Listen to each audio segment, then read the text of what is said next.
এই পিঁপড়াটিকে হাঁস একটি চিনির টুকরো তুলে দেয়। আচ্ছা, এর কোনো আত্মীয় স্বজন নাই? চিনির টুকরোটাকে নিয়ে পিঁপড়া তার রাজার কাছে চলে যায়। এখানে কি হচ্ছে? তোরে আগেই কইছিলাম তুই গাড়ি খেয়ে মদ চালাইছিস। চিনির টুকরো দেখে সব পিঁপড়া এক জায়গায় জড়ো হয়ে যায়।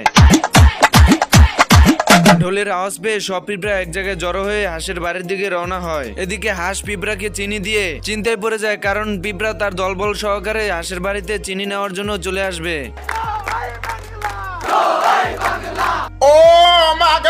এরপর হাঁস দৌড়ে গিয়ে তার ঘরের দরজা জানালা সবকিছু আটকিয়ে দেয়, যাতে পিঁপড়ার দল তার ঘরে কোনোভাবেই প্রবেশ করতে না পারে।